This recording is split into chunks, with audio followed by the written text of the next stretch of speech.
How about this? According to the great Schein over at The Athletic, Kevin Durant met with Nets owner Joe Tsai and reiterated his trade request and informed the owner that he must choose between Durant and the duo of head coach Steve Nash and general manager Sean Marks.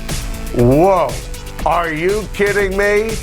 Couple of things here. The nerve, the chutzpah, the audacity of Kevin Durant to march into the owner's office to reiterate his trade demand where nobody wants to trade for him because no one's given up the requisite players and draft picks of equal value, especially because Kevin Durant pulls stunts like this and is never seemingly happy.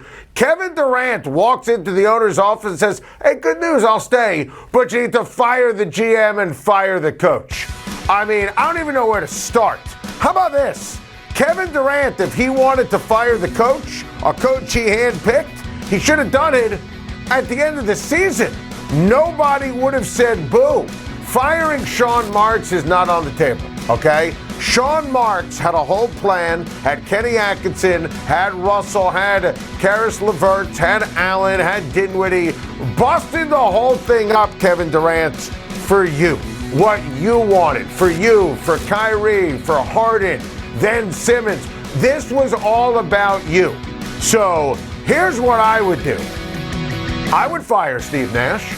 I wouldn't fire Steve Nash because Kevin Durant said fire Steve Nash. I would fire Steve Nash because he can't coach his way out of a paper bag and he was a terrible hire in the first place. But if, in fact, the owner doesn't want to give you any of the benefit of the doubt, guess what? I would never trade you. Seriously, no one in the league is going to offer the requisite value, or at the end of the trade, the Brooklyn Nets will be viewed as an Eastern Conference true contender. With you, an angry Kevin Durant, Kyrie Irving, with the roster, a healthy and focused Ben Simmons, the roster Sean Marks has put together. Not that I'm picking Brooklyn to win the East, but that's the upside. Kevin Durant is a terrific basketball player, top 15 all-time player. You would think at some point he would realize that the court of public opinion matters, how to be a great guy and a great teammate. On the heels of watching the Warriors and Steph Curry win another championship.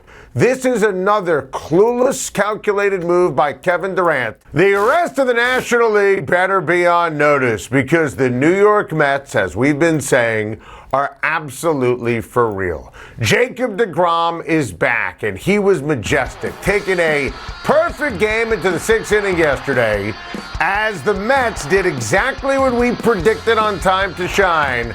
Took 4 of 5 from the Atlanta Braves and made a gigantic statement to the Braves and to the rest of baseball. With Jacob deGrom, who took a perfect game into the sixth and struck out 12, with Max Scherzer equaling a doubleheader sweep with his gem. I mean, look at this. Look at the strikeouts to walks for both these guys. 11-0 for Scherzer, then deGrom 12-1. The swings and misses. The New York Mets, with those two guys, they can beat anybody in baseball. It's that easy. It's that obvious. And the attitude, Buck Showalter, Pete Alonso, what they have in the rotation, the depth, the talents. And Edwin Diaz, we said it last week, he's the best closer in baseball. Plus, he's top 2 for National League Cy Young. Alcantara for Miami, he would be number 1. And Diaz has been automatic, historic, and lights out. The New York Mets, they know how to come back in games. They know how to preserve leads. And by the way, to paraphrase Joe Buck in the 1996 World Series, to the track, to the wall, we're tied. Mets and Yankees have identical records. That's right.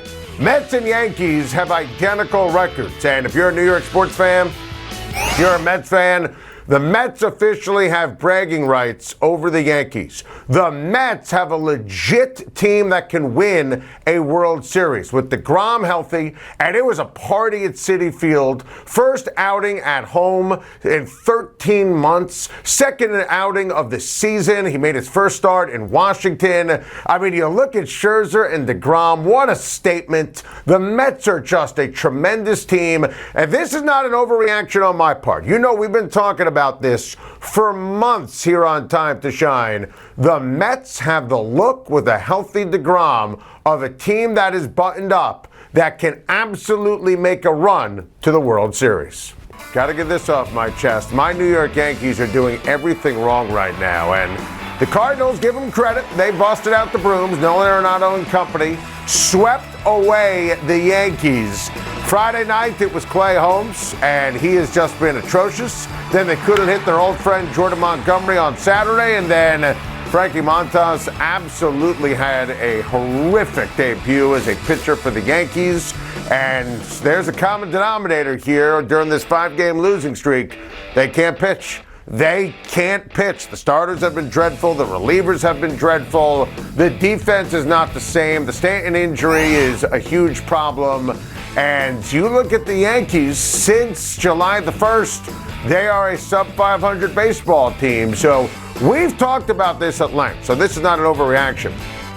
Yankees cannot go to the World Series unless they get the 1 seed, because they are not beating Houston in Houston in the championship series to go to the World Series. So obviously the first 3 months of the season, historic. Aaron Judge still having a season for the ages, but the Yankees have completely fallen apart.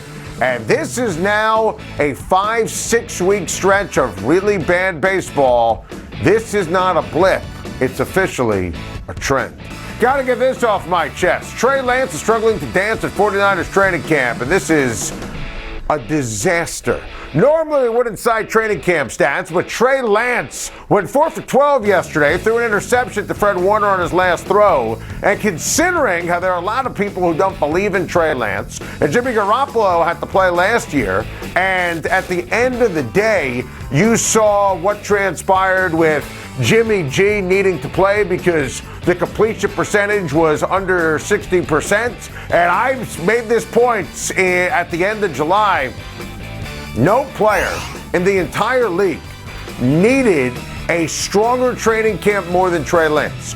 Number 3 overall pick. They had different options. Could have drafted Mac Jones, someone at a different position. Traded all those picks up for him. Again, couldn't perform when he was out there. Garoppolo was the better option.